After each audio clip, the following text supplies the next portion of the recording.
Theft Auto is a world governed by the laws of depravity. Sorry, but I need this. See a car you like? Steal it. Someone you don't like? Stomp her. A cop in your way?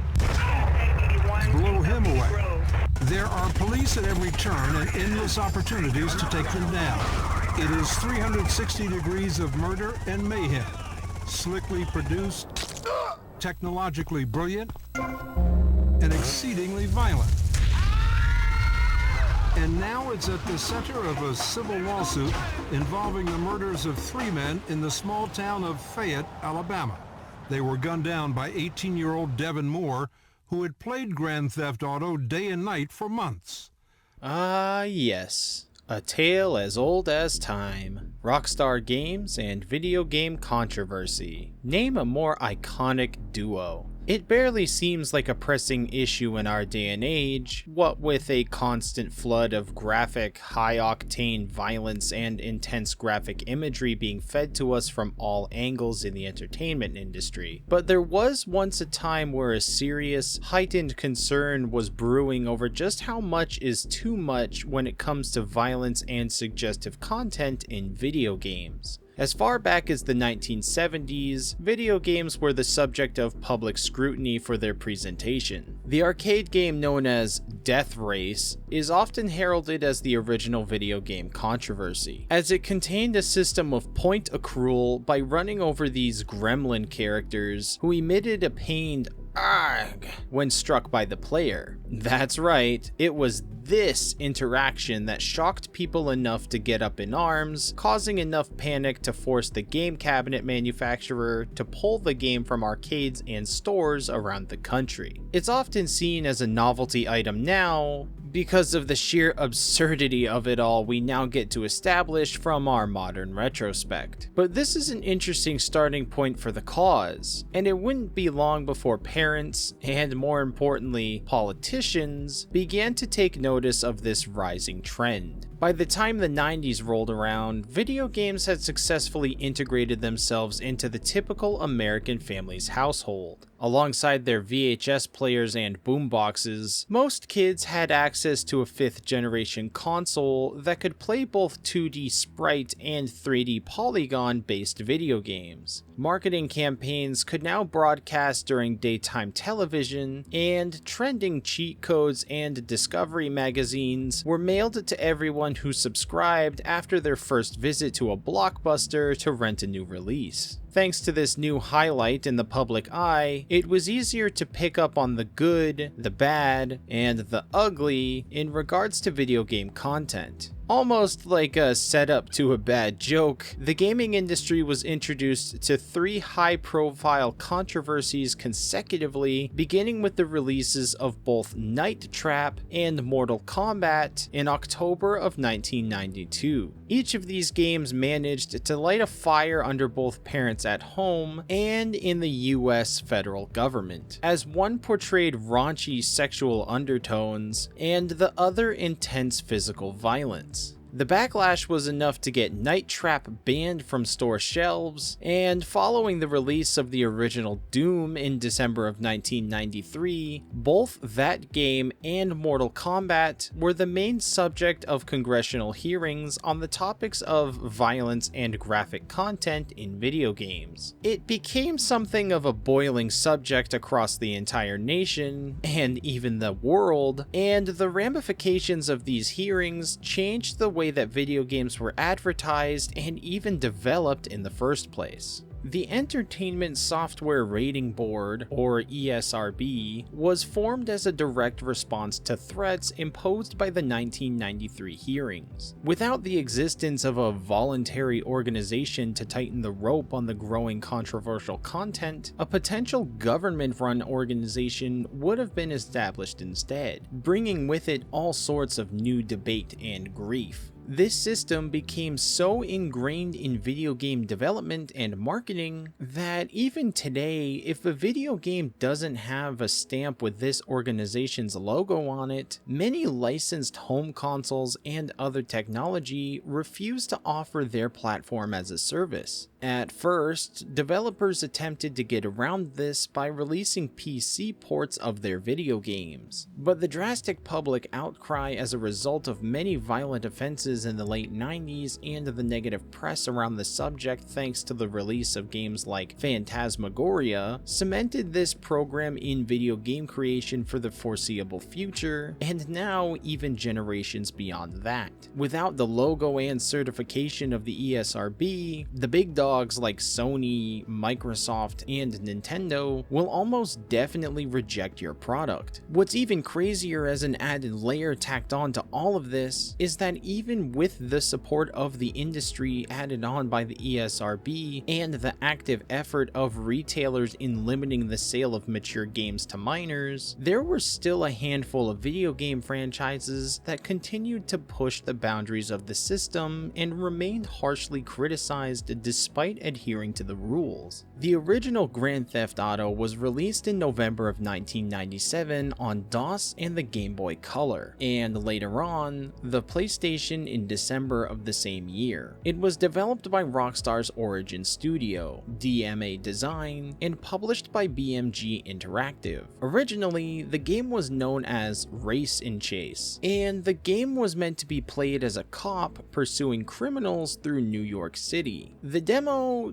didn't sit right with quality testers though, and to make an attempt to be more standout, the focus was drawn closer onto the criminals rather than the police. This is when the true form of GTA was born and became solidified as the series' identity. In the final version, players are introduced to one of a handful of potential criminals, making their way up through the ranks in an underground organization through 6 levels spread across a reimagining of 3 real-life locations in America, one based on New York named Liberty City, another based on San Francisco called San Andreas, and another based on Miami known as Vice City. Players proceed through the game by accomplishing assigned missions for their organization, which can be interfered with by law enforcement in each location, and the cops themselves now are portrayed in a heavily satirical light, playing into the many stereotypes for their role in society. Between jobs for their organization, players can also commit crimes of various nature, everything from blatant cold-blooded murder to the game's namesake, Grand Theft Auto, and in doing so will raise the player's notoriety, making encounters with the police more difficult the more a player acts out. Should the player accomplish their tasks successfully, they'll ascend the underworld empire within the country and become a force of their own for the nation to deal with. This first game received pretty mixed reviews for its content, though commercially became a massive success, selling an estimated 3.5 million copies by October of 1999. Outlets like Next Generation Video Game Magazine and GameSpot praised the game for its mechanics and art direction, giving credit to the game for having a charismatic approach to mafia-like crime in a video game setting. More critical reviews, like the one from IGN, who called the game really quite shoddy and dated, were highlighted in the public eye. Many who reported on the game tended to highlight its main content of running drugs, picking up prostitutes, and killing people for money. As a result, it was rarely advertised on a storefront level in multiple countries, while also being outright banned in the country of Brazil, which at the time was wading through a period of high levels of homicides and vehicle accidents. Despite the amount of public outcry, the publicist for the game's marketing strategy, a man named Max Clifford, attributed a majority of the game's financial success on the bad press. The game accidentally got more attention than it probably would have at any other time in video game history, specifically because it came out in an era where at-home video game content was being called into question. Grand Theft Auto took off as a franchise with the stankiest of wind in their sails from the negative public reception. DMA Design took this response and got to work immediately on a sequel with improved graphic design and tighter controls for the characters and vehicles, dropping GTA 2 in October of 1999, which received less public outcry and more critical success than its predecessor. The dawn of the 6th console generation led to a jump in a new direction for the GTA franchise as well, allowing for the first time fully realized 3D polygon-based graphics. This new game was to be co-developed by DMA Design, who were then operating out of Edinburgh, Scotland, and Rockstar Games, a studio owned by Take-Two Interactive in New York City. Together, they formed a new face for the franchise by creating a narrative-driven experience in a massive 3D world. The staff took inspiration from crime thriller movies like The Warriors, Payback, and Taxi Driver, implementing obvious references and blatant Easter eggs to their content. What came out of that initiative was something the team could only describe as a quote, cross between a gangster movie and an RPG. The release of the game was originally slated for a late summer release in 2001. However, after the World Trade Center was attacked in September, the game was pushed back to October to allow for the developers to remove and revise some content in the final iteration. Upon its release, GTA 3 was met with an incredible response from review outlets and players alike. It received an aggregate score of 97 out of 100 from Metacritic, a 9.5 out of 10 from Game Informer, and even went on to score a perfect 10 out of 10 score from British game journalist NeoGamer. GTA 3 was so successful right away that it allowed Take-Two to fully merge DMA and Rockstar into its own outfit, Rockstar North, with its offices in New York becoming the organization's new home. With their new staffing arrangement, a bigger budget for production, and even greater creative ambitions, Rockstar began the development of an expansion to GTA 3, forming ideas around the return to one of their previously established settings, Vice City. The vision was to create a new team of characters, with vehicles and weapons galore, though the team's ideas grew so big in scale that the expansion was scrapped in favor of creating an entirely new standalone game instead. Rockstar chose to focus much more on the visual style and the arts this time around, with extra attention being paid on the characters and the world rather than gameplay. Again, the staff took inspiration from various crime family flicks from that time, such as Carlito's Way and Scarface, as well as the TV series Miami Vice. The city itself was created to replicate the beaches of Miami with that spectacular neon glow of the 1980s, using cars, city architecture, and music that were similar to that which you would find at the time. The extra attention to bringing the world to life would pay off immensely, as Vice City was received extremely well. Critics praised the level of detail in creating an accurate open world environment, as well as the much more personable and fleshed out characters in its narrative.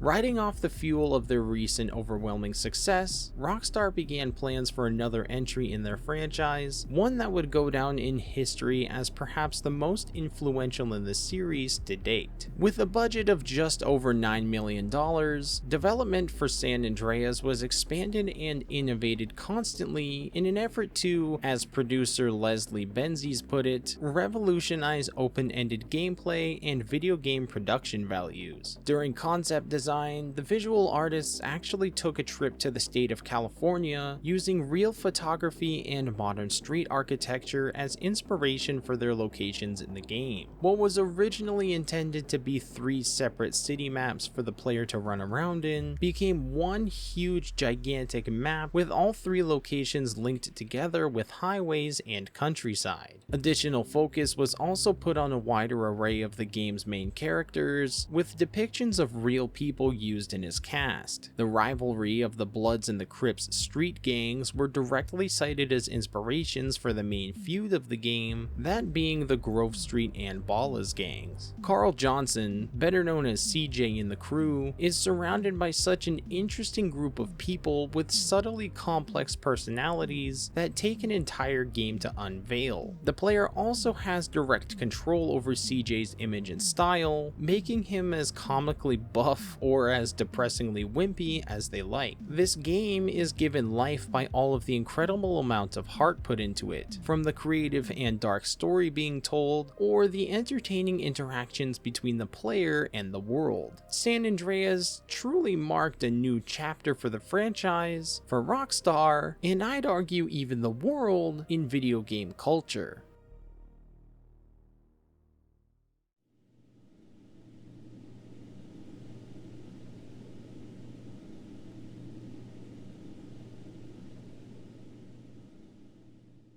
Grand Theft Auto as a franchise always tried to steer clear of linearity in its game design. Despite having a pretty straightforward narrative, the world that the player got to roam around in was fairly open-ended. They could explore an entire city, sometimes even more than one, both on foot and in vehicles. People walked the streets and talked to each other. Businesses were open with customers inside, and there was the chance for violence on every street corner. Even as far back as the original 2 entries, which were restricted to top-down perspectives looking in on the world from afar, players were treated to a world that was large, free, and open to play around in. This philosophy took on a whole new meaning by the time GTA 3 came out, which took this open world concept into the 3rd dimension. The camera was put behind the player now, lending a new level of scale to the game's environments. This also gave way to more personality in the characters and NPCs roaming the streets. People felt less like bugs on a map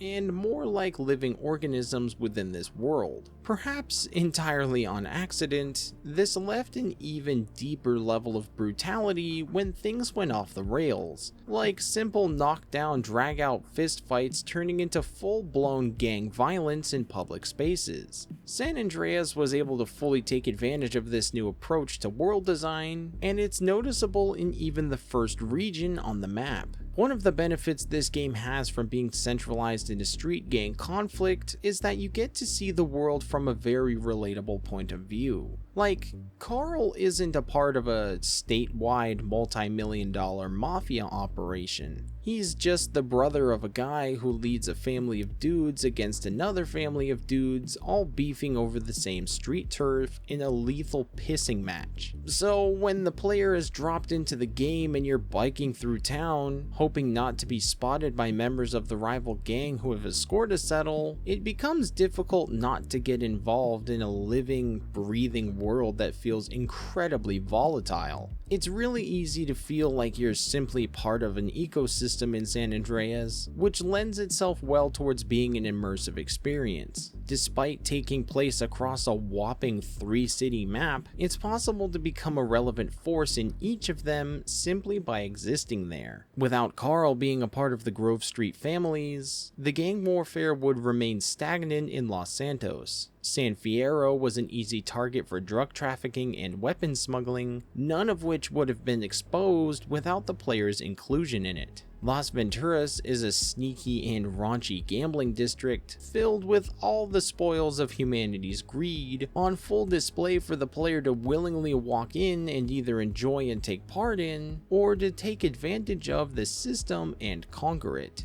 Most GTA games run on a mission structure to proceed through the campaign. That is, games will only proceed through the narrative as players complete tasks for their allies, and sometimes even their enemies. It fleshes out the world by introducing an array of characters that can be anything from multi-billionaire eccentric assholes to relatable everyday people. Though the story of San Andreas begins in the neighborhood of Los Santos, as the player proceeds to the cities of San Fierro and Las Venturas, many different kinds of people will enter CJ's life that have varying degrees of problems that need some kind of solving. In the hood, the players will take part in simple street crime like drive-by shootings against the Ballas in an effort to gain back turf for the Grove Street families, but there's also lifted car shows and high-speed drag racing, introducing the player to another faction of street gangs and their leader, Cesar Villalpando. Doing these kinds of tasks will increase CJ's respect and introduce him to lifelong allies that will come to his aid many times. When players reach the garage in San Fierro, the form of crime becomes a bit more sophisticated, turning into a network of scams and fronts rather than the simplistic gang warfare we've grown accustomed to. CJ opens a vehicle theft and import business, masquerading as a simple mechanics shop, and with aid from the local triad mafia, they weave their way into the very fiber of the city's crime wave, like taking on a rival cocaine syndicate by interrupting their supply lines and stealing their equipment. By the time the player reaches the final venue for the game, Las Venturas, CJ has made good friends with Wu Zimu, a high-ranking member of the Mountain Cloud Boys with a stake in a local casino. The game transforms again into a mafia-based undercover heist story, taking on the Italian mob and uncovering government conspiracies. CJ will be tasked with an entire operation to empty the vault of a rival gambling joint, and in doing so will be sent up on prep missions like hijacking police vehicles or obtaining schematics by sneakily retrieving them from city offices. CJ will also meet record label executives and music producers, branching out into the entertainment industry by helping artists get their groove back. It's not until the player returns to Los Santos and reunites with CJ's brother set free from jail that the game grounds itself once again,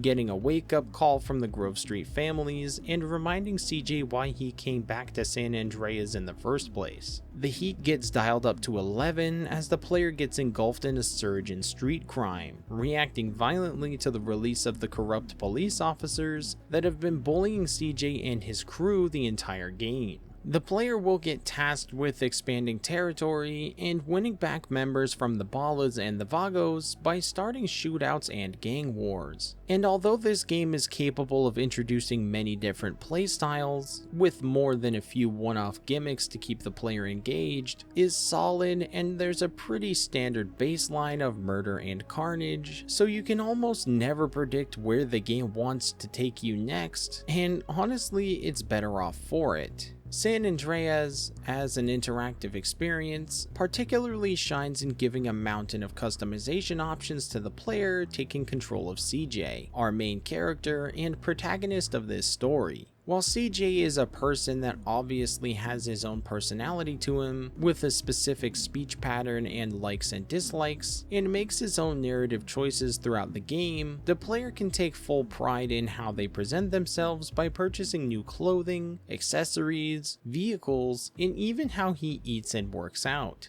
His first appearance in the game is showing up at this airport, this string bean of a man, in a simple white tank top and low-riding jeans. After reuniting with friends and family from the hood, they constantly take jabs at his appearance and his terrible driving ability, and goes on about introducing him, and by extension the player, to the many clothing outlets, personal trainers, and skill schools in Los Santos. You can keep on CJ's first appearance throughout the entirety of the game, but if the player so chooses, can deck him out in colorful hoodies, gear emblazoned with popular brands, and even turn him into the ultimate pre-workout snuffing musclehead. Halfway through my playthrough of this game, I decided it'd be tremendously funny to change my typical streetwear look to make my CJ work out and get a fit change that made him look like a buff Frank Ocean. And that's simply one of the many routes the player might choose to take, letting their personality shine through just a little bit by turning CJ into more of an avatar than a character. Weapon options are also a major feature in San Andreas as well, with an entire arsenal available to the player by the end of the game. It's entirely possible to specialize in a specific weapon, leveling up their use skill to get perks and increased capability with each kind. You have your classic handguns, which come in standard and silenced varieties, just for that sweet tactical espionage action in your gangbang and street crime game. Above that are micro SMGs, which are used to pack a bit more punch into a handheld design. I didn't use much of these though, cause they're super inaccurate and really only do well indoors or during vehicle shootout sequences. Your typical submachine guns handle the job much nicer, with a ton of ammunition being supplied constantly throughout the game and are almost as accurate as a typical assault rifle. There are two of those available for purchase, by the way, an M4 and an AK. Both of these have a slower rate of fire than the other guns, but are much more powerful and accurate, making for super deadly encounters toward the end of the game. As the stakes grow higher during the campaign, additional weapons discoverable through missions start to get introduced, creating even more chaos and intensity. When you have to take a helicopter out of the sky, you're given a rocket launcher. You can pull miniguns off of their tripod and somehow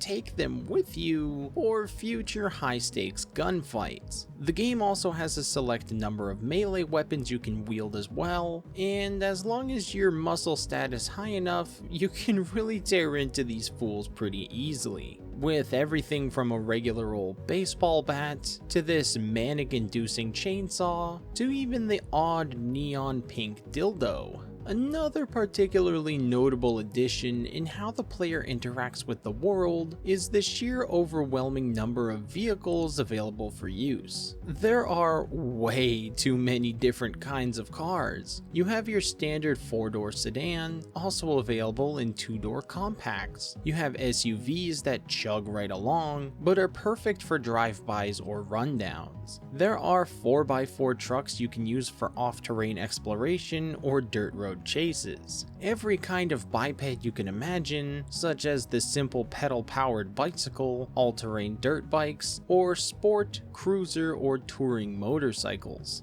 There are cage-covered and quad-wheel ATVs. You can take control of semi-trucks that are fully capable of attaching and detaching trailer cargo whenever you want. Delivery trucks can be jacked and used for robbery missions. After you complete this chase sequence across the boardwalk of Los Santos, you can unlock the ability to use the highly maneuverable go-kart and take it anywhere that you want. Since over half the game takes place along the coastline, the player is even given the opportunity to pilot different kinds of boats to run missions and access new areas of the map. You have your typical speedboat and fishing transport, but there's also sailboats and even airboats that can go up onto dry land too. Even later, you are trained on how to use airplanes and helicopters, so you get access to biplanes, private jets, and airliners. Military choppers, newscaster helicopters, even search and rescue vehicles. There's a mission at the beginning of the Return to Los Santos portion where CJ is hired by a government agent to hijack an experimental hovercraft with the mobility of a helicopter but the arsenal of a fighter plane.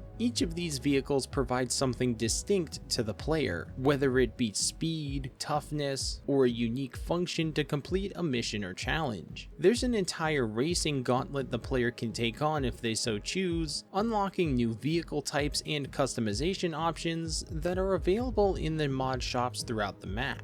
Supercars with crazy acceleration are capable of reaching insane speeds, though the skill comes into play when you have to jerk around traffic, clogging the roads and navigating tight spaces through grid-based city streets. When you take back turf from the Ballas or the Vagos, sometimes you just want to swing through the street in a beefy SUV and do a few drive-bys, rather than hang out and get shot down on the asphalt. You might also discover that 4x4 vehicles are better for navigating the countryside and desert plateaus to intercept drug runs in the outlying cities, as standard sedans and bikes have a hard time steering through the rough terrain. During certain missions, players even get to pilot remote-controlled toys that are used to open paths or enter combat with other RC vehicles. Tank battles, delivering packages, and even a two-man competition for dominance over street turf.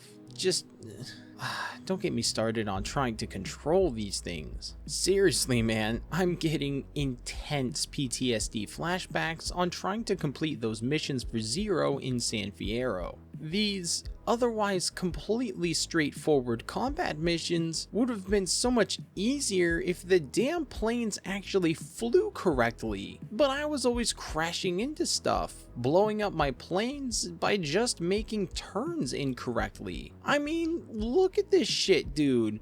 Oh my god, why does this plane not turn correctly? The only way to make a turn is to bank in the direction you're trying to go, but they make you do it in the middle of a city street between buildings. I can't even do a 180-degree turn here because I just flip the camera and plummet straight into the ground again. What the fuck, man? Come on, I just want to shoot this biker. Why can't I fly in a straight line? Oh my god, again? Why is this guy so far away? How hard is it to keep a plane level? I'm going out of my mind. I can't even turn left when I'm on the road. He's shooting at me and I can't return fire. What the fuck? Another street lamp? Another crash in the street. I'm going to lose my mind. Oh my god. Somebody get over here. Somebody please take over. I need to go cool off. God, Brandawg, get in here for a minute and talk about San Andreas while I soak my head or something. Fuck! The remote controlled zero missions. Fuck! San Andreas is a marvel of a video game even 21 years after it came out. Jesus, that fucks with me. San Andreas and its insanely massive open world map contains not one, not two, but 3 goddamn different cities, all based on real locations that are completely fleshed out that you can explore at your own will. Well, kinda. They have a huge desert filled with aliens, apparently. And who could forget about this forest that people like to go Bigfoot hunting in for some reason? He's not there, guys, just like he's not here in real life, sorry. What they managed to achieve with this game's map is still mind-blowing to this day, but to understand why this is so impressive, we have to rewind the clock 2 years back to 2002. GTA Vice City came out and its map was genuinely impressive for the time, even though by scale comparison it is way smaller than the one in San Andreas. Nowadays, Rockstar's kind of known for these insane recreations of real life cities like Los Santos and GTA 5, but they didn't really attempt to do that until like GTA 4. While the cities in these early games are definitely based on real cities and have clear nods to them, they weren't exactly trying to like replicate it 100%, you know what I mean? Mostly because that would be damn near impossible with the technology at the time. It's still fucking damn near impossible to recreate all of something like Los Angeles, hence why they didn't. Vice City is definitely based on Miami, but it's also very much its own city. It's not Miami to a T, you know what I mean? Due to the success of GTA 3 and Vice City, Rockstar was able to go all off on San Andreas. They had a much larger budget this time, and they were really ready to push the PlayStation 2 to its fucking limits, man, and they did that. I'm still insanely impressed that this even managed to run so smoothly on the PlayStation back in the day. That's fucking crazy. The map was beyond massive. It included way more vehicles than we had ever seen. There was an insane amount of new weapons, new mini games, and dude, you could finally fucking swim in one of the many bodies of water that you can find in this game. And they somehow managed to do all of this ranging from just 2002 to 2004. I don't know how they managed to make all of this in 2 years. Nowadays, they can't even make a video game in a decade. And before I get the empty mug allegations, there's... Can you even see that? It's crazy to me how unique each of the cities in this game feel. They're obviously all based off real locations. One of them is just Los Angeles, and you have San Francisco, and then you have my favorite being Las Vegas. Add a T on the end of that, you get Las Vegas because he hasn't posted in a fucking year. Where is that, dude? You know what I'm saying? It spells Las Vegas, you fucking idiot. Each city has their own unique gangs and hierarchies and mini games that you can do. They all have their own clothing stores that have slightly different fashion based on the area. It all feels so unique. They put so much detail and time into making these places feel real. So even though everybody kind of has this like melted plastic look going on, they still kind of feel like real people just living their real lives. And dude, holy shit, the plot of this game. Have you ever experienced it? Have you even played a video game before? Have you ever met God? I won't go into too much detail about it, even though I pretty easily could. Just know that this game's plot is really fucking great, and I think it's when the GTA plots went from just kind of good to really fantastic. And the simple reason for that is that they spent so much time developing these characters, especially CJ. This dude is a fully fleshed out character. From the moment we meet him, you can empathize with him. They let you know about his mom's death and the fact that he's been away in Liberty City for so long, so he has to come home to figure out his shit. And everything's different now, so he's kind of like re-experiencing this life as you're experiencing it for the first time. So we can kind of relate to him in that sense. And even though CJ is of such a likable character, he's still fucking insane. That ridiculous charm of a GTA protagonist where they're just a hothead maniac isn't lost on this one. There's a whole mission in this game where some construction worker catcalls his sister.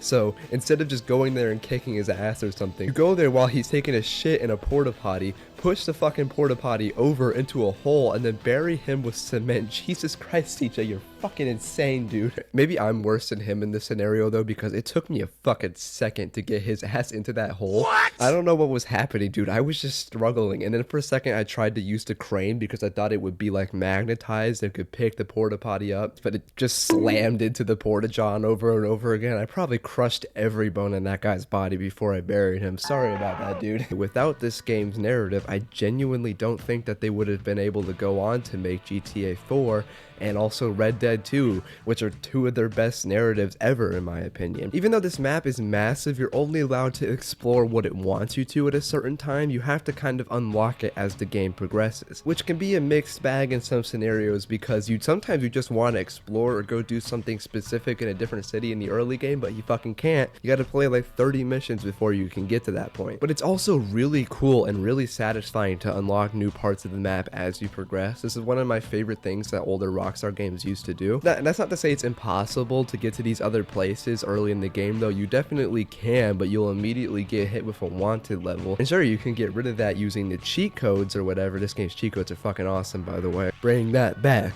Bring that back. But once you clear your wanted level, that doesn't really change anything. You're still kind of just not able to interact with much in these areas. You can like buy food or new clothing, but you can't go gambling or something. It's kind of a disappointment. One of the things that I miss from this era of games is the myths and legends people would come up with surrounding the exploration, because when you have a map this big and this mysterious to people, they're gonna come up with shit in their head.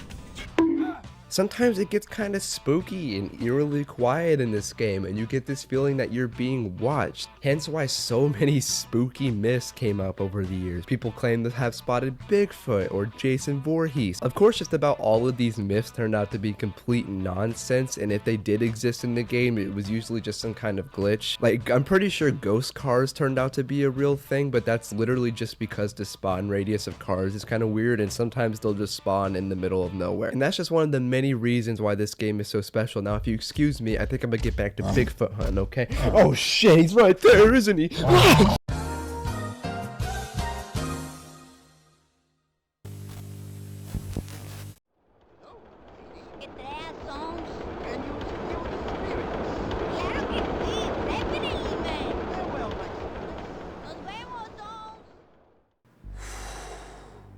Alright, I'm back. I've cooled off a bit, and I think I'm ready to talk about this game again. This beautifully lovely, crazy, nonsensical video game. Ugh, thanks for the relief, my guy. It was very much needed. Now, along with a very strong core gameplay loop, San Andreas also carries with it perhaps one of the best fleshed out cast of characters in the GTA franchise, and a narrative that takes the time to be fun, entertaining, and thrilling all at the same time. There's some very obvious satirical portrayals of power-hungry, sadistic authority figures, and exaggerated personalities of street-dwelling, poverty-stricken gangbangers in this game, but they all go to show a purpose. They each struggle with relatable, or at least very real, problems, but to engage with the fact that they're in a video game for the player to come up with insane solutions to those problems. Every time a character has an issue with something like being short on cash or is having beef with another person, the solution is always asinine to the 10th degree, like robbing a rich person person's house for their valuables, or to kidnap that person and drive them in a locked car off the end of a pier. It's hard sometimes to draw the line between realistic behavior and full-blown psychopathy, but that's all a part of this series' charm. The main cast of characters revolves around this group from Los Santos: Carl, Kendall and Sean Johnson, Big Smoke and Ryder from the gang, and Kendall's boyfriend Caesar. Together, this group of San Andreas natives will take to the streets in an attempt to make names for themselves and climb to the top of the crooked system that's been keeping them down. The Johnson family has a pretty troubled past, centered in their lives as gangsters from the Grove Street families, or the GSF. Sean, better known as Sweet by his friends, inherited the role of leader at a pretty young age, indoctrinating his siblings even younger. Their sworn enemies are the purple-clad Ballas from the other side of the bridge, and have held a rivalry for longer than they've been alive. Sweet is very ironclad in his role, dedicating his life to seeing the neighborhood prosper and refusing to back down in the face of mounting odds. Kendall also tends to stand on business, having her eyes set on making a name for herself and becoming a successful entrepreneur despite her roots. Ryder is this total clown of a man, partaking happily in the vices of life, and is generally the cause for most shenanigans in the gang's lives. Big Smoke fancies himself a philosophical wizard, looking to etch his name in the history books and gaining massive respect and notoriety at the same time. Caesar is also one of the more likable characters in this game. Being a leader of his own crew with rivals of his own, he comes off as very street smart but also incredibly loyal. It takes a minute for the GSF to grow more accustomed to his presence, especially around Kendall, but every time he shows up for CJ and the gang and vice versa, you can't help but love this guy and his retorts. Speaking of CJ, the main protagonist for our Grand Theft Auto game is much more impressive this time around. Rather than being an ex-convict directly traceable to the mob, or some random person from a list of criminals with no backstory at all, Carl is introduced to us as a man with roots dug deep into the very city that we set foot in from the very beginning. After his younger brother was killed before its very eyes, he fled the city in an attempt to become a different person. Everybody talks constantly about how CJ liked to run away from his problems, about abandoning the people around him when they needed him most. And maybe it was because of his time away from Los Santos, but we only get to see him in this new light. He's become some guy with an attitude, taking little to no shit from anybody, and only going along with things if he thinks that he can get something out of it, namely that being respect, debt, or money. What starts as a return to his hometown to bury his mother spirals into a surge for the gang, reuniting with his brother to grow the force of the GSF and destroy the fool who killed his mother. CJ is very ambitious, setting his sights high in an attempt to break free from the clutches of the ghetto. He seizes most opportunities to learn new skills and meet new people. While there are some things he would much rather not be doing, he will go so far as to confront personal demons of his if it means it puts him ahead somewhere. CJ is also ridiculously loyal, following through on strange requests and difficult promises whenever he can. It also makes it sting that much more when people he believed were his friends, or at the very least allies with, stab him in the back or leave him twisting in the wind. We play as a man of action, never afraid to get his hands dirty to get what needs to be done, and always looking to prove himself. The narrative of San Andreas also discerns a shining spotlight as well, as it breaks the typical mold of crazy misadventures in the seedy underbelly of a metropolitan arena, and instead turns it into an adventure through several cultural landscapes and identities. GTA 3 was told from a hardened criminal's perspective, involving the mob families in the city and the things that they have to do to stay in power, actively assaulting each other in chaotic fashion. Vice City was able to do this with more nuance, but it really was just the same kind of business with a fresh coat of neon paint. You were still a member of the mafia doing dramatic mafia things in a crazy part of the world. San Andreas becomes a massive breath of fresh air, taking in more of the terrifying things about the criminal underworld and highlighting them in a more realistic way. The game starts out simple enough as a story about opposing gang warfare, but slowly evolves into something more complicated by the end of it. CJ arrives in Los Santos 5 years after and is immediately taken by crooked cops, threatening him and re-establishing their dominance over him in his own neighborhood. By the time he's reached the height of his power and achieved his goals, this overwhelmingly one-sided arrangement is toppled by the very players of this 5-dimensional chess game interwoven within the entire state. After being confronted by police officers Tenpenny, Pulaski, and Hernandez, CJ is thrown onto the streets right in the middle of Bala's turf, forcing him to grab the nearest bike and hightail it back home. Upon entering the household, CJ finds a picture frame with his mother's portrait inside and begins having traumatic flashbacks to things going on in his childhood.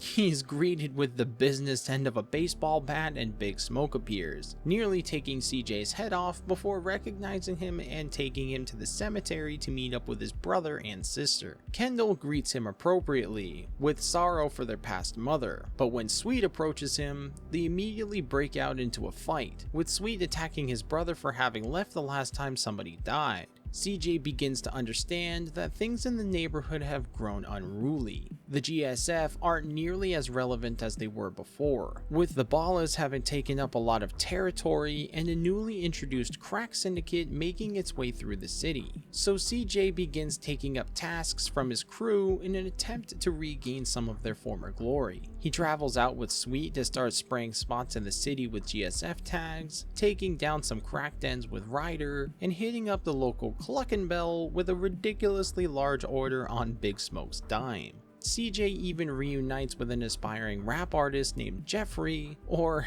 as he's better known on the streets, OG Loke, and helps him get a better foothold in the industry by ripping off another rapper from Los Santos, Mad Dog. On behalf of the gang, CJ also meets Kendall's new boyfriend, Cesar Villalpando, and the leader of the various Los Aztecas, and decide to become allies to fight the local drug trade on the rise. Eventually, after some small town antics, Sweet decides it's time to reunite the larger families of the hood back under one banner, and hosts a massive powwow at a local motel. Everyone arrives on time, but before the meeting can wrap up properly, the venue is assaulted by the police force. CJ is forced to run into the fray and take his brother out of there before he can get himself killed, or worse, busted. With a new treaty binding the families together, the GSF has begun growing their arms and control outside of their own territory and taking on the Ballas directly in the streets. On their way to a dispute, CJ gets called from Caesar, who stumbled across something upsetting.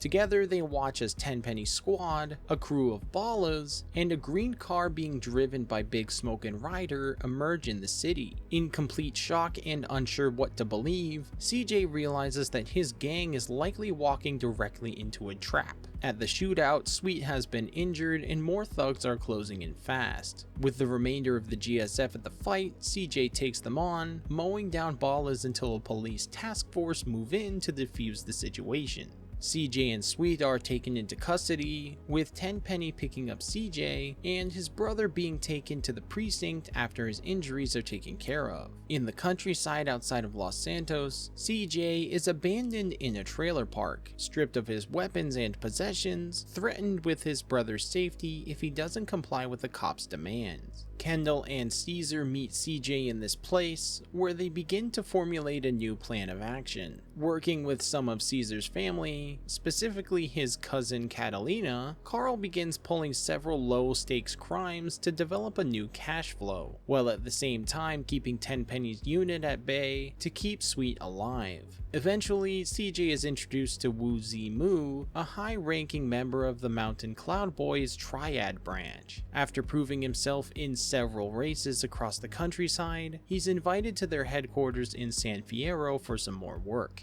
Looking to finally escape the dirt roads and hillbillies galore, CJ turns on Catalina in one final race, winning one of her properties in the city and getting broken up with in the process. In the city, Carl, Kendall, and Caesar begin to mount a new offensive in an attempt to get back to Los Santos. They know that the drug trafficking begins in the port of San Fierro and is peddled to the surrounding areas from there, and that the crime hustle is largely disorganized. CJ sets up a vehicle chop shop as a front for their operations here, with the help of some friends introduced to him by another of Tenpenny's assets, a conspiracy theorist hippie going by The Truth. CJ also reaches out to Woozy, who sets him up to be an agent of the Triad to help expand and complete the organization's goals. Together, the crew begins putting the squeeze on the drug racket in the area, shaking down the whole operation until its masterminds are exposed. A club owner and pimp named Jizzy, his muscle and runner T-Bone, a government operative undercover called Mike Torino, and worst of all, CJ discovers that his old friend and fellow GSF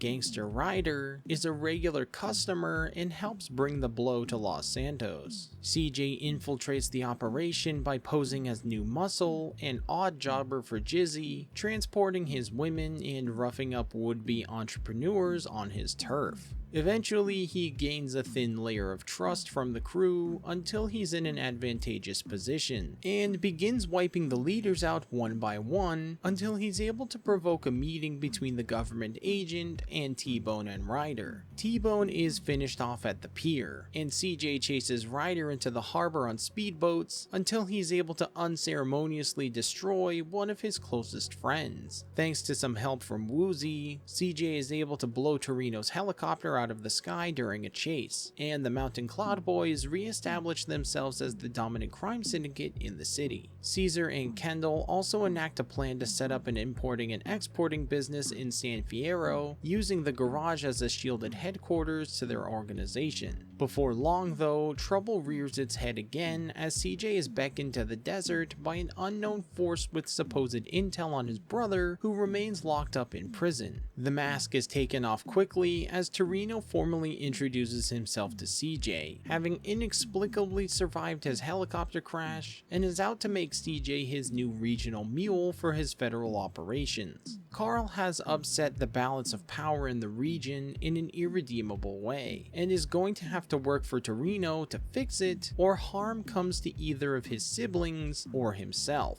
CJ begins pulling off escalating jobs for Torino and his unspecified government agency, going from jacking semi-truck deliveries to taking syndicate attack choppers out of the air. He's also forced to learn to fly planes and helicopters in order to accomplish missions with airborne objectives, after which CJ flies a delivery biplane to some ground assets and stows away on a sabotage mission for Torino, who seemingly drops off the face of the earth, leaving CJ to his own devices. The Truth arrives after learning CJ has an in with a government agency, sending him into a secret research facility to retrieve something called the Black Project. Turns out that secret project was a freaking jetpack, and CJ uses the thing to hightail it from the area before they can catch him. Astounded but not satisfied, the Truth hires CJ again to intercept a government project, this time from a moving train. In one of the most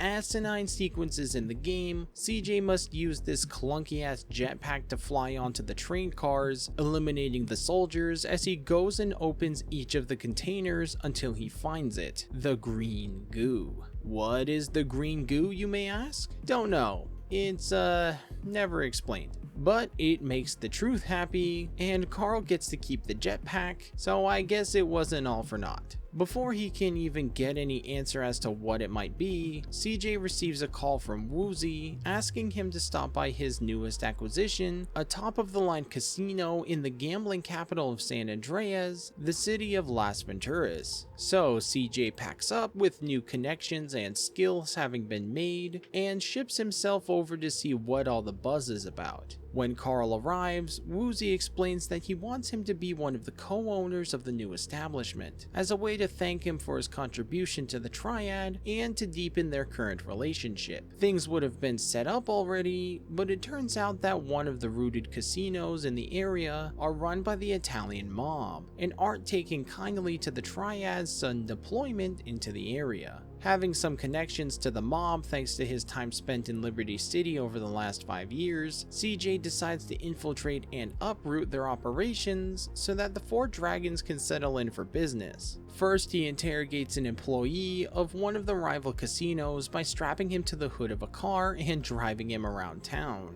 And when it's discovered that agents of the mob are covertly dispensing fake chips into the Four Dragons, CJ takes down the production plant manufacturing them by blowing up their machinery. In the middle of their operations, the Truth gives CJ a call, asking for a desperate favor. He took some out-of-towners on a peyote expedition in the desert, but he woke up all the way in Los Santos, unaware of his new friend's conditions. So CJ goes to pick them up, meeting Macker and Kent Paul in the middle of freaking nowhere. And as it would turn out, they're associates of the Sindaco family, the ones that are besieging the Four Dragons. So CJ uses them as a covert way in, making himself friendly with the mob to take them out from the inside. He starts taking up tasks from Ken Rosenberg, who players might recognize from Vice City, a representative of the mob, promoted from his former post and now hopelessly in this new role in charge of the casinos in town.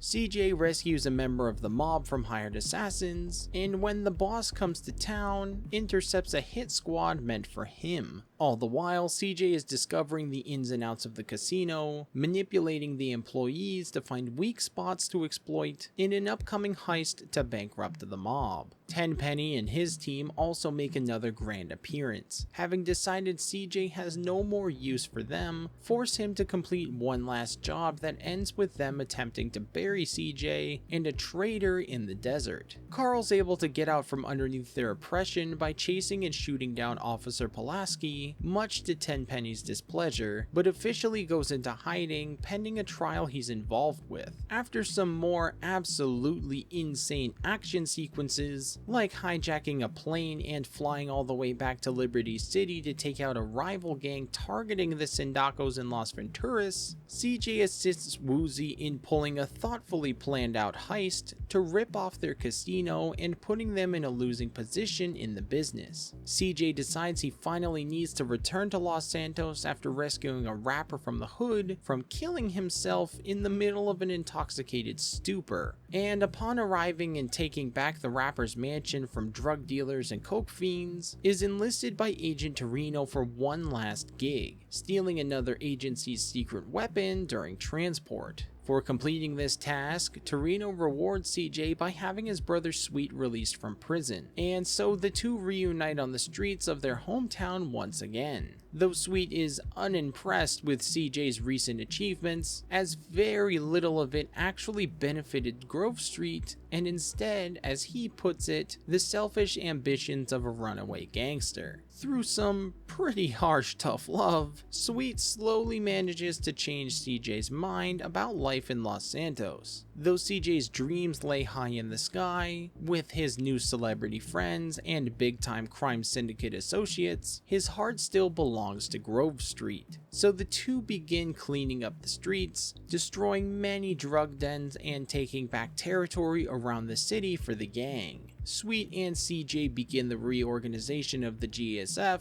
and eventually wage a two-front war against the Ballas and the Vagos. Caesar eventually makes the trip back to the streets with Kendall, who asks to cash in some debt with CJ and take back turf belonging to the Varios Los Aztecas. Just when things seem to be coming back on track in Los Santos, a massive citywide riot breaks out when a televised report about Tenpenny's trial airs, stating how, due to a lack of evidence, the crooked cop and his unit have been released and the trial dismissed. With things in chaos, Sweet and CJ come to the conclusion that the deeply embedded corruption in the city has to be uprooted, starting with the drug infestation and Tenpenny's involvement in it. After taking back enough turf and weeding out the snitches and the runners, Sweet discovers the source of the crack distribution coming from a warehouse owned and operated by none other than Big Smoke himself. Though the duo prepares to crash the spot together, CJ decides to own up to his previous mistakes and takes on the mission by himself in an effort to prove himself to Sweet. He infiltrates the building on the GSF's behalf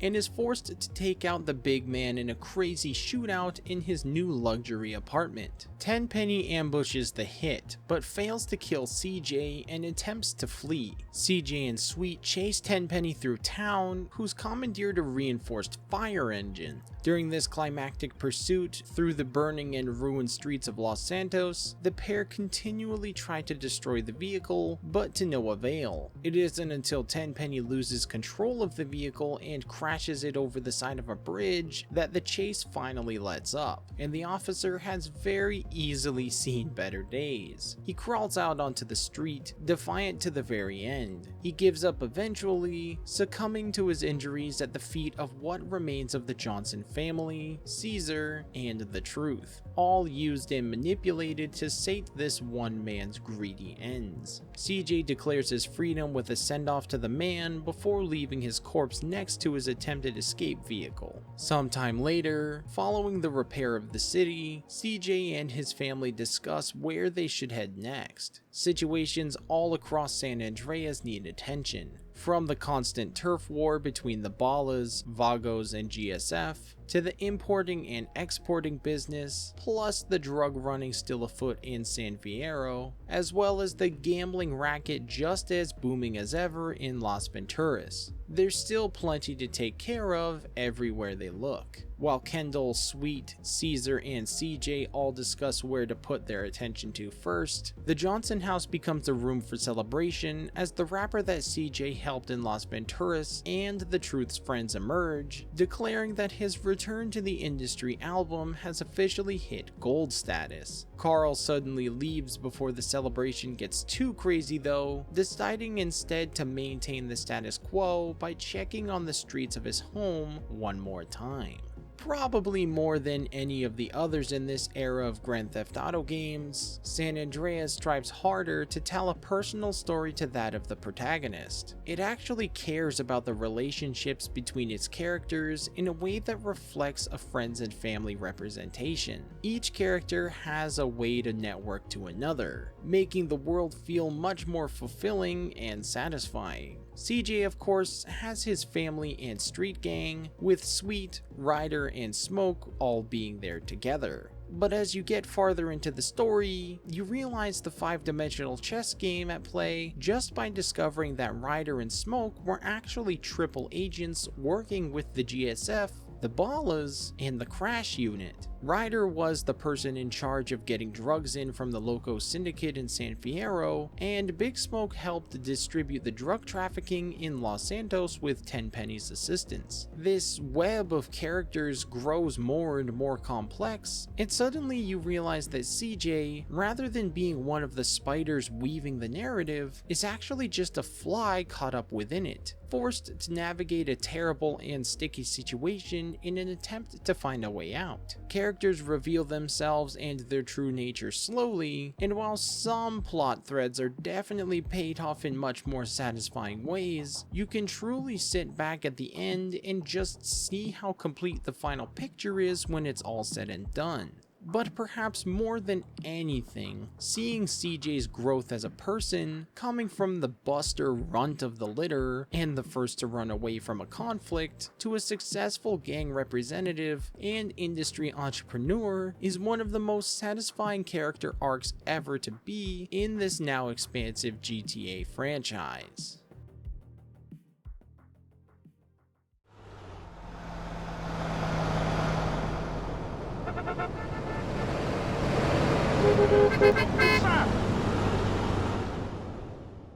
After landing on store shelves in 2004, critic and fan response was near universally praised in the entertainment industry. Metacritic's aggregate score totaled a 95 out of 100, making it the 5th highest rated game on the PS2 for the website. Most of the attention there being put on the game's presentation, additional layers of gameplay, and the introduction of more likable characters. The scale of its ambition was highlighted as well, with several outlets praising the size of the playable map space and the diversity of mission objectives. San Andreas earned a 9 out of 10 from Eurogamer, where contributor Kristen Reeds admits, quote, "We can't stress enough how much fun there is to be had in this game." GameSpot gave the game a 9.6 out of 10, where Jeff Gerstmann proclaims, quote, "San Andreas definitely lives up to the Grand Theft Auto name. In fact, it's arguably the best game in the series." The game also received a 10 out of 10 from Game Informer, with reviewer Andrew Reiner calling the game, quote,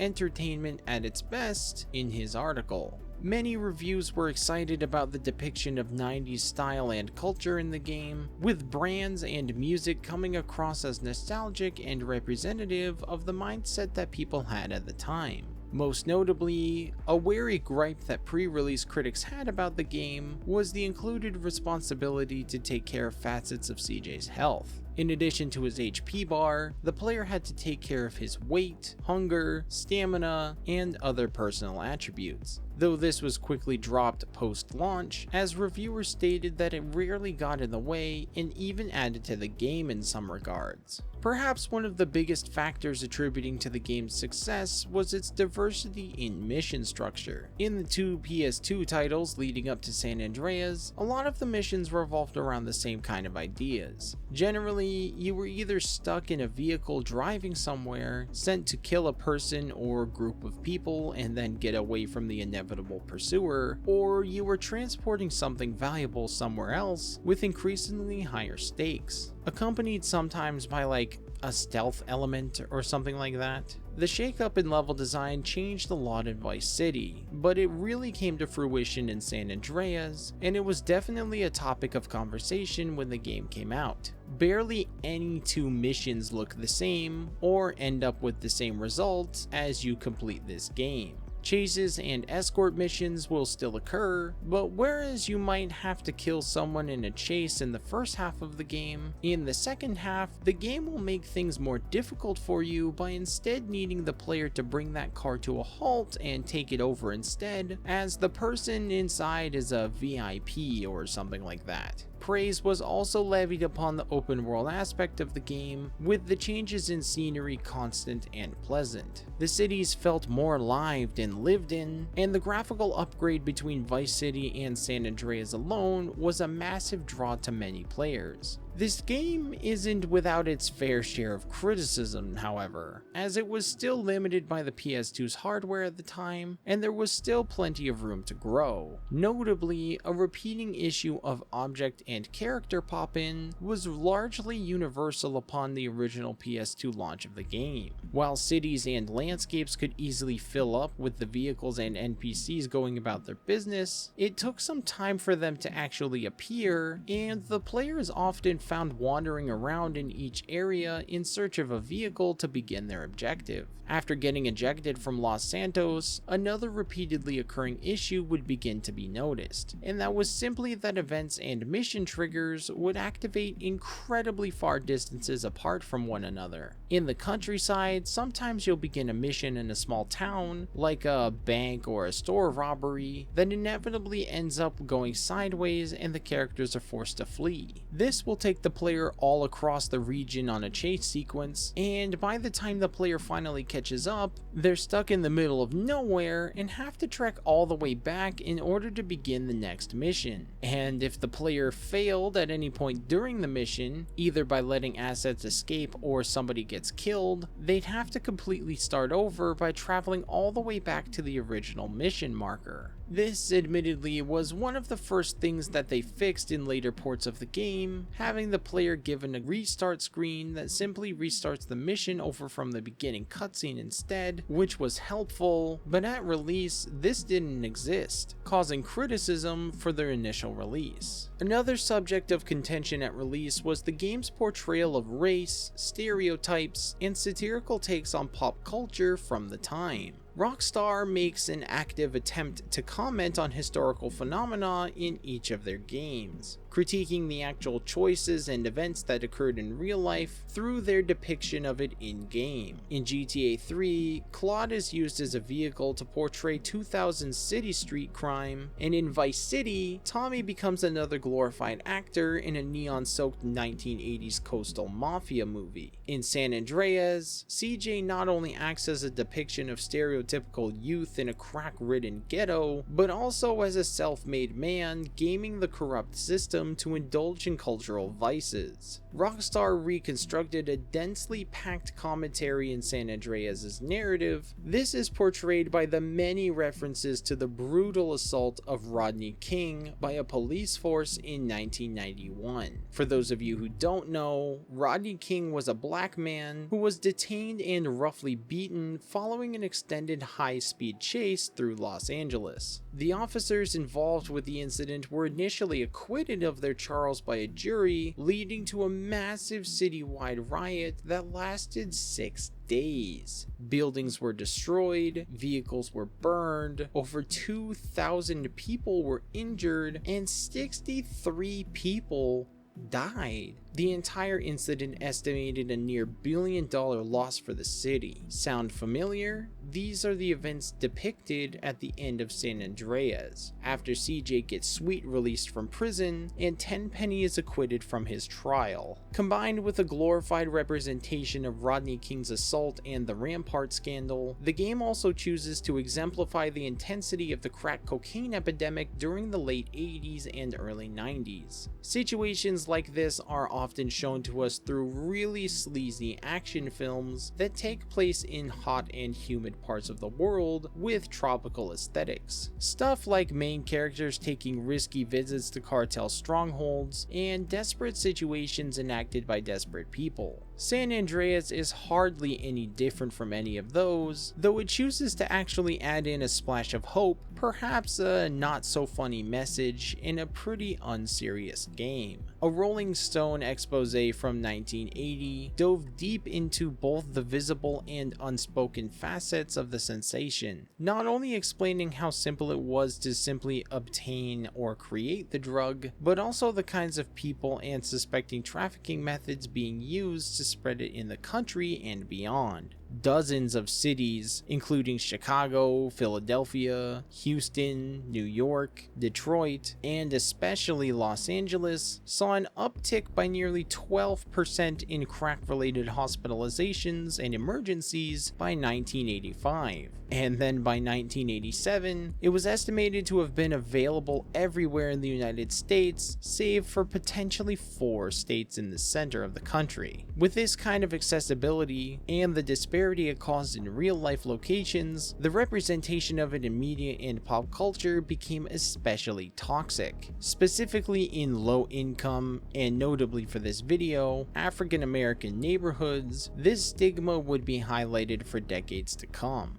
San Andreas tackles this subject matter by confronting it head-on, and even encourages the player to interact with it constantly. Initially, the player is shown that dealing with crackheads violently is the way that they will interact with drugs and paraphernalia for the entire game. One of the first tasks that CJ has when he returns to Los Santos is to team up with Ryder and go take down a crack den. It's meant to be understood by the player that crack is a killer, and the only way to beat it is by getting stronger and ejecting it from the neighborhood definitively. As the story proceeds, however, it's slowly revealed that it's not quite as straightforward as that. Because while yes, it's generally agreed that crack, and all hard drugs for that matter, are an unquestionable health and safety hazard that only hurts people and ruins their lives, ultimately, there's a bigger picture here, where larger organizations are taking advantage of how cheap it is to make and how easy it is to sell, turning a profit for all those involved except by at the lowest on the ladder. CJ witnesses the effects of base in the ghetto and follows it up the ladder to the distributors making money by pumping it out, to the importers getting the drugs in the hands of distributors to collect debts, and to the intergovernmental officials seeking to curry favor and establish themselves with other international figures. Though this scope is ridiculously daunting, the message that the game seeks to push regardless of it all is that the player, the person in their real life neighborhood, has a definitive say in their choices and bodies, and can work with their neighbors for the betterment of everyone should they choose to put their differences aside and actually work together. You know,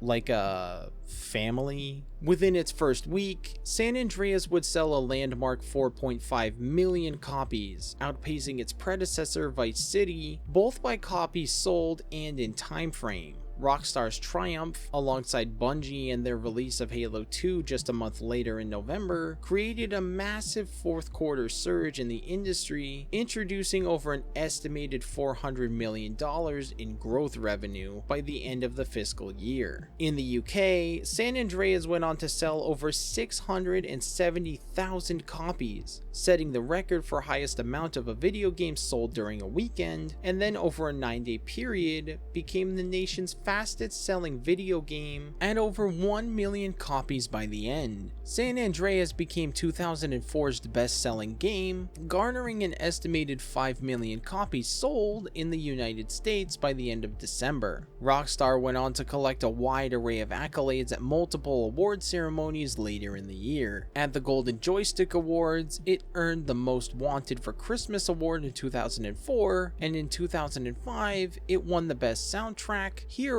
of 2005, Villain of 2005, Game of the Year, and Nuts Magazine's Ultimate Game of the Year awards. At the Spike Video Game Awards, it got specifically the Best Action Game, the Best Male Vocal Performance for Samuel Jackson as Officer Tenpenny, Best Video Game Soundtrack, and even the definitive Game of the Year. Also notably, at the British Academy Game Awards in 2005, San Andreas was nominated for 5 awards, but didn't actually win any of them at all. Despite Rockstar having been a studio that was still mostly comprised of UK software developers, it would seem that they failed to get the same recognition in their homeland. Kind of a tough pill to swallow, I'd wager. Until the point of me getting to play this game for this video, I had never once actually finished a Grand Theft Auto game. I had dabbled a little bit, getting to play around on my own time and seeing what all the hype was about whenever I went to a friend's house who had parents with a bit more liberal content consumption policy. At the time, the game really was all about just blowing stuff up, taking out dudes in the street who wore purple, and picking up women on the street for awkward, stilted animated sequences of banging in the backseat of a 90s sedan in the burger shop parking lot. Running away from the cops was exhilarating, and we'd constantly hold competitions for who could stay alive the longest after achieving a full star rank. It wasn't until I was fully grown into an adult that I could actually understand the elements in the narrative and the subtle clues given to the gameplay about what this game was really about. To say that the level of satire reaches a new peak in each successive GTA game is an understatement, and I think it speaks to the talent of Rockstar staff to get so much acclaim despite portraying such awful events in human history in such a light and still get laughs out of people, especially those who actually grew up during those times. Regardless of who you are or whence you came, once you actually get to play the content of this game and judge it as a caricature rather than the one-for-one of its time, you might actually be able to grasp the entirety of GTA's cultural impact on society.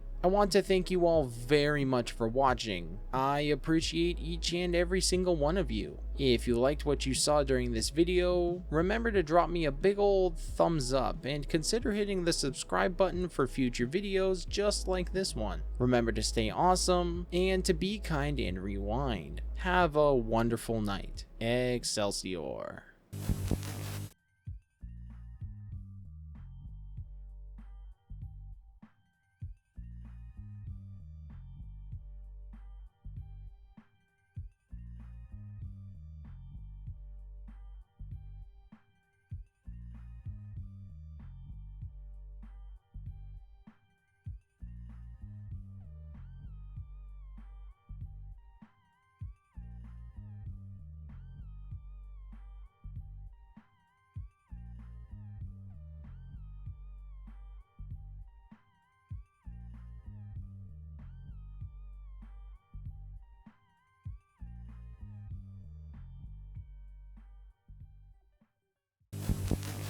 Phew. I managed to go the whole video without bringing up the sex minigame that was left in the source code multiple times, and almost got the game delisted and age restricted to an adults only rating by the ESRB. I hope that had little or no consequence at all to the brand and the franchise, maybe?